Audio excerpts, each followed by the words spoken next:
Música dramática de introdução toca e desaparece. Então bora lá, jovens, com mais um vídeo do Geopolítica para Iniciantes. Não se esqueça de deixar o like e seguir o canal. E olha, a gente começa hoje com esse depoimento, que é pesado, né? Ele resume a realidade de Cuba agora, uma crise que já está sendo chamada de humanitária. E para a gente entender como a ilha chegou nesse ponto, a gente precisa mergulhar fundo numa relação super complexa, cheia de reviravoltas com um vizinho gigante do norte, os Estados Unidos. É essa história que está no centro de tudo. Vamos começar pelo agora, pelo que está acontecendo em Cuba nesse exato momento. A vida por lá está literalmente paralisada. E para a gente ter uma ideia do tamanho do problema, a gente precisa olhar para os efeitos mais básicos e, ao mesmo tempo, mais devastadores. Pensa nesse número: 18 horas. Essa é a média de tempo que os cubanos passam no escuro, todos os dias. São os famosos apagões. Sobram só umas 6 horas de energia por dia. E muitas vezes, essa energia volta no meio da madrugada. Aí as pessoas têm que acordar correndo para cozinhar ou carregar o que der. É uma loucura. E as consequências disso são brutais, né? Os hospitais precisam cancelar cirurgias, o lixo vai se acumulando nas ruas porque não tem combustível para os caminhões e, como a gente ouviu no começo, a comida, que já é pouca, simplesmente estraga. É um cenário difícil até de imaginar, mas que mostra o quão profunda é essa crise. Aliás, galera, deixa um comentário de um tema que você quer que eu faça outro vídeo e eu farei e postarei no canal em menos de uma semana. Mas, voltando aqui, essa situação toda levanta aquela pergunta: como é que as coisas chegaram a esse ponto? Bom, para achar a resposta a gente precisa voltar bastante no tempo, mais de um século para ser exato, porque a relação entre Estados Unidos e Cuba sempre foi definida por uma tensão, uma briga de poder. Olha só essa linha do tempo. Tudo começa lá em 1898. Os Estados Unidos entram na história para ajudar Cuba a se livrar da Espanha, mas o que acontece na prática é que eles mesmos ocupam a ilha. A independência de verdade só vem depois, mas com uma condição bem específica. Cuba tinha que arrendar a Baía de Guantánamo para os americanos. E o contrato? Tempo indeterminado. Aí, em 1959, o jogo vira completamente com a Revolução de Fidel Castro, que tira do poder um ditador que, por acaso, era bem amigo dos americanos. E aqui tem um detalhe que é simplesmente inacreditável e diz muito sobre essa relação. Tá vendo esse número? 4.085 dólares. Parece piada, né? Mas esse é o valor que os Estados Unidos pagam de aluguel por ano por Guantánamo, uma área do tamanho de Paris. É um valor simbólico, claro. E a cereja do bolo é essa. Desde a Revolução, o governo de Cuba não reconhece mais esse acordo. Eles consideram a presença americana uma ocupação ilegal. E o que eles fazem com os cheques do aluguel? Simplesmente não descontam. Deixam lá acumulando poeira.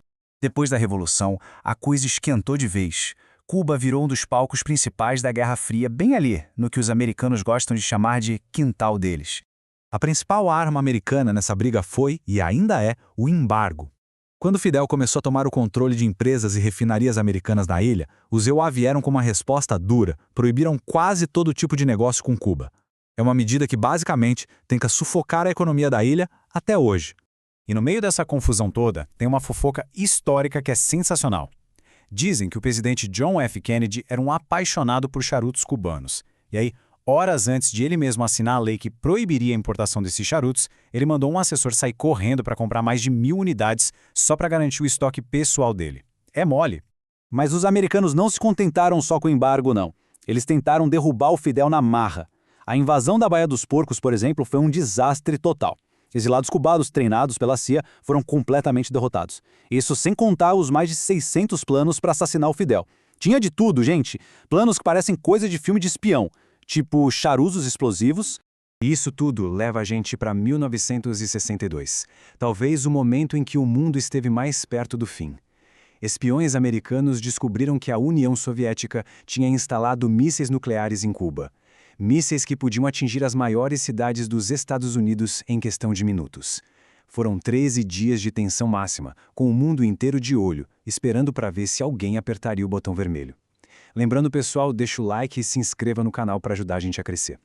Bom, depois desse susto todo, o conflito mudou um pouco de cara, entrando mais no campo da política e da diplomacia moderna. Então, vamos dar um salto no tempo para ver como os presidentes mais recentes e os novos jogadores políticos lidaram com essa relação de amor e, principalmente, muito ódio. A gente teve um momento de respiro, sabe? Uma esperança de que as coisas poderiam mudar. Isso foi na época do Obama. Ele teve uma abordagem diferente, foi o primeiro presidente americano a visitar a ilha em quase um século. Aliviou algumas sanções. Parecia que, finalmente, uma porta estava se abrindo. Só que essa porta mal se abriu e já foi fechada com força. Donald Trump chegou e desfez praticamente tudo o que o Obama tinha feito. Ele aumentou a pressão econômica a um nível que a gente nunca tinha visto, e o discurso era esse aí: Cuba é uma nação fracassada. E para a gente entender o porquê dessa linha dura, a gente precisa olhar para esse número, 1,5 milhão. Essa é a quantidade de cubano-americanos que vivem na Flórida. E eles são um grupo eleitoral muito poderoso, que vota em peso e influencia demais a política de Washington em relação a Cuba. Ou seja, o assunto virou uma questão de política interna americana, não só externa. E o grande nome desse grupo é o senador Marco Rubio. O objetivo principal dele, politicamente falando, é a mudança de regime em Cuba. A influência dele foi gigantesca para moldar essa postura super rígida do governo Trump. Com os Estados Unidos apertando cada vez mais o cerco, o que Cuba faz? Ela é forçada a procurar novos amigos nesse grande tabuleiro de xadrez que é a geopolítica mundial. E a dinâmica mudou muito. Durante anos, a Venezuela foi o grande parceiro de Cuba, mandando petróleo barato e segurando as pontas. Mas aí, as sanções americanas também pegaram a Venezuela em cheio e essa ajuda secou, o que só piorou a crise cubana. Quem está entrando nesse vácuo agora? Rússia e China, que estão mandando suprimentos, investindo em energia, um movimento que, claro, deixa Washington de cabelo em pé. E aí fica a pergunta, né? Qual o futuro de Cuba? Os cenários são todos bem complicados. Será que rola uma intervenção militar? Ou uma tentativa de forçar uma mudança de regime? Ou será que a gente vai continuar vendo o povo cubano sofrendo com essa crise por mais tempo? Por enquanto é isso. Assista outro vídeo sobre o tema, não se esqueça de deixar o like e seguir o canal para não perder a próxima notícia sobre geopolítica mastigada de um jeito descomplicado para você. Falou, piazada!